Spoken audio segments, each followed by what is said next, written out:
As we strive to teach in the Savior's way, one of the things that we understand is that the Savior invited diligent learning. And as teachers, we want to do the same thing. And one of the ways that we can do that is to have small group discussion and assignments. It's sometimes helpful to divide a class into pairs or small groups so students can participate in a learning activity or a discussion together. Small group activities can often allow a greater number of students to participate and can provide a safe environment where students can share feelings and thoughts and testimonies with each other where they might not feel comfortable in a larger classroom setting. These activities can also provide opportunities for students to teach the gospel to others and help prepare them to teach the gospel in the future. Now, as you prepare small group discussions or assignments, here are a few guidelines that you should consider that will help the group work to go better.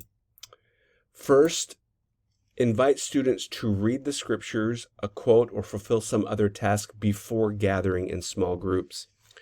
I have often seen teachers invite students into groups and then want them to read together and then have a discussion.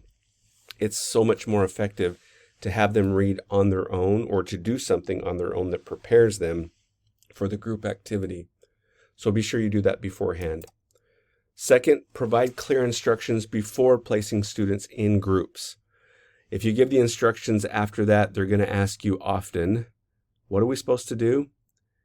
And one other way you can help to avoid that is be sure the instructions are available during group time as a reminder. Those instructions can be written on a handout, they can be written on the board, or they can be in a slide if you use PowerPoint. Next, assign a group leader, and be sure you as a teacher make the assignment and don't have students pick their group leader. That will waste time if they're trying to pick.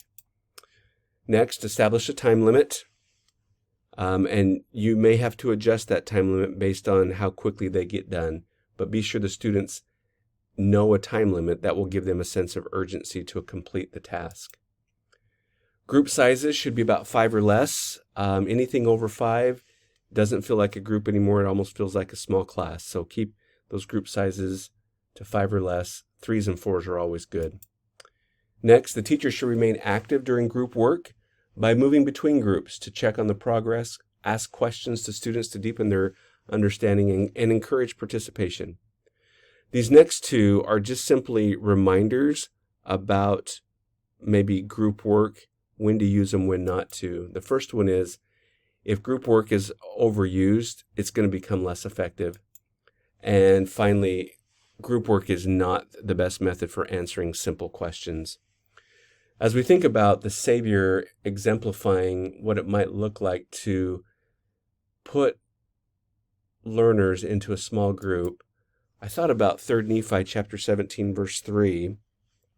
After the Savior has already taught them, they have had an experience with Him, He then says to them, go into your homes. So there's your small group. I'm going to put you in smaller groups now. And then He gives them specific instructions before they go.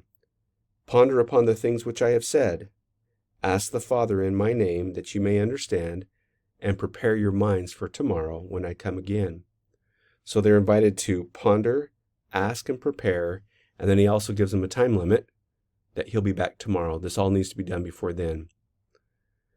I pray that as you use group work, that you may feel that you're teaching in the Savior's way as you help learners learn for themselves and to teach each other diligently, that the grace of Jesus Christ may attend you and them in their learning of the gospel of Jesus Christ.